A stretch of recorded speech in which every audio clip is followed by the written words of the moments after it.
ఏపీలో చూస్తున్నాం కదా మనం, ఎలా ఉంది పరిపాలన విధానం? ఇంతకు ముందు అంటే చాలా బాగుంది. చంద్రబాబు నాయుడు బాగా డెవలప్ చేయడానికి ఫ్యూచర్ డెవలప్మెంట్ చాలా అతనికి ఐడియాస్ ఉన్నాయి. మంచి పరిపాలన సాగుతుంది. అంటే గూగుల్ డేటా అనేది విశాఖపట్నంకి తీసుకురావడం కరెక్టే అంటారా? కరెక్ట్. అది అన్ని 3 జిల్లాలు రాయలసీమ, కోస్తాంధ్ర ఇవన్నీ మొత్తం డెవలప్ చేయడానికి ప్లాన్ లో ఉన్నాడు అతను. కానీ అంత బడ్జెట్ కావాలి అంటే పెట్టుబడులు కూడా అంతే కావాలి కదా. కేంద్రం సహకారం ఇస్తుంది కదా, సపోర్ట్ ఇస్తుంది, దాని వల్ల డెవలప్ కావచ్చు. అంటే 1,50,000 కోట్లు అనేవి చాలా ఎక్కువ బడ్జెట్ కదా, మరి అందులో ఎంత మందికి ఉద్యోగాలు వచ్చే అవకాశాలు ఉన్నాయంటారు?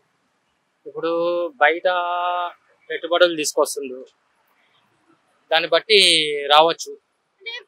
ఇట్ సైడ్ అపోజిషన్ లో చూసుకుంటే పార్టీ తరపు నుంచి జస్ట్ 3,000 జాబులు మాత్రమే వస్తాయి, అంతకు మించి అయితే రాదు అని అంటున్నారు కదా.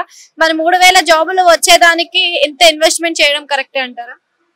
3,000 జాబులు అనేది అది నమ్మశక్యం కాదు. అది వస్తాయి కానీ కంపెనీస్ వస్తున్నాయి కదా, దాన్ని బట్టి రావచ్చు. అంటే ఇప్పుడు గూగుల్ డేటా అంటే మనకి ఎలక్ట్రిసిటీ ఎక్కువ అవుతుంది, మరి ఎలక్ట్రిసిటీ కావాలి అంటే మరి వైజాగ్ లో సరిపడా అంత ఉందంటారా? ఉంటే కదా పెట్టేది. అక్కడ వాళ్ళంతా సెర్చ్ చేస్తే వాళ్ళు అక్కడ ప్లాన్ చేశారనమాట. విజన్ 2047 వరకు ఆంధ్ర మరొక సింగపూర్ అవుతుంది అని అంటున్నారు. మరి ఈ లోపే చూసుకుంటే వైజాగ్ ఏఐ సిటీ అవుతుంది అంటున్నారు. మరి ఏది పాసిబుల్ అవుతుంది అంటారు? పాసిబులే కావచ్చు. చంద్రబాబు నాయుడు అనుకుంటే మాత్రం ఖచ్చితంగా కావచ్చు, ఎందుకంటే అతనితో టాలెంట్ ఉంది.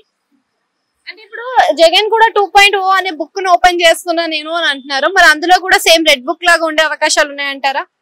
జగన్ది మాకు నచ్చలేదు, చంద్రబాబు నాయుడుకి నచ్చలేదు.